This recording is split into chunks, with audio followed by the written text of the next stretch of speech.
saatnya merenungkan firman-Mu. Kami mohon belas kasihan anugerah-Mu supaya kami mengerti dan menghidupi firman-Mu. Dalam nama Tuhan Yesus kami berdoa bersyukur, amin. Hai anak-anak, jumpa lagi dalam Renungan Habatus. Yuk kita lanjutkan Renungan Habatus dari kitab Roma pasal 14 ayat 13 sampai 23. Nanti semua dibaca ayat-ayatnya ya. Sekarang kita sama-sama baca ayat 13. 1, 2, 3. Karena itu janganlah kita saling menghakimi lagi. Akan tetapi lebih baik kamu menganut pandangan ini. Jangan kita membuat saudara kita jatuh atau tersandung.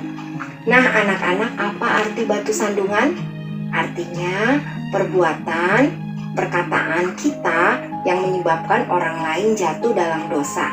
Contoh, orang yang egois, yang maunya menang sendiri, sombong, memandang rendah orang lain, ini adalah tindakan batu sandungan dan ini adalah perbuatan dosa.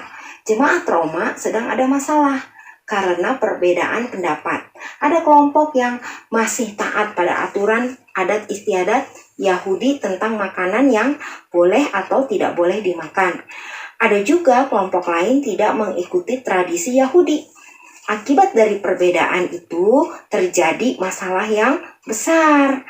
Masing-masing kelompok merasa paling benar. Mereka saling menghina, menghakimi, dan merendahkan. Maka Rasul Paulus menasehati jemaat supaya tidak membuat saudaranya tersandung.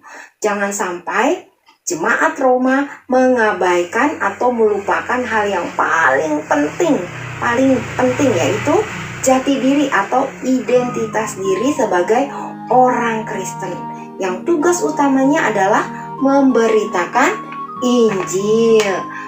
Paulus menegaskan setiap orang sepantasnya lah mengutamakan kasih serta hidup rukun satu sama lain.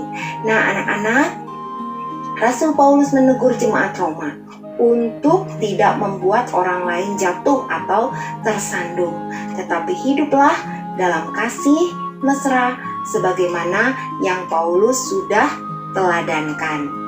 Demikian juga kamu dan saya yang sudah percaya kepada Tuhan Yesus. Tuhan Yesus yang rela menanggung hukuman dosa kita di atas kayu salib. Dosa-dosa kita yang juga mungkin kita pernah atau memang pernah membuat orang lain tersandung karena kita masih suka egois, mementingkan diri sendiri, suka meremehkan orang lain, kita suka sombong. Nah, itu semua sudah Tuhan Yesus tanggung di atas kayu salib buat kamu dan saya yang sudah percaya. Sehingga di dalam diri kita ada Roh Kudus.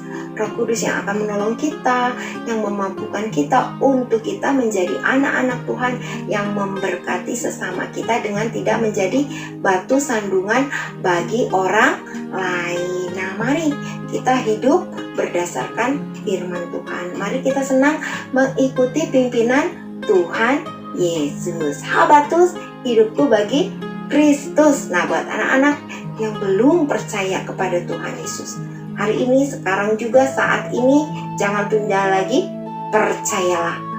Yohanes 14 ayat 6, kata Yesus kepadanya, akulah jalan dan kebenaran dan hidup. Tidak ada seorang pun yang datang kepada Bapa kalau tidak melalui aku. Puji Tuhan, mari kita berdoa. Bapa, kami sangat bersyukur karena kami boleh memiliki Allah yang begitu rendah hati, Allah yang begitu mementingkan manusia yang berdosa, hingga Engkau rela menanggung hukuman dosa kami di atas kayu salib. Dan kuasa kebangkitan-Mu menolong kami, memampukan kami untuk kami hidup sesuai dengan panggilan Tuhan.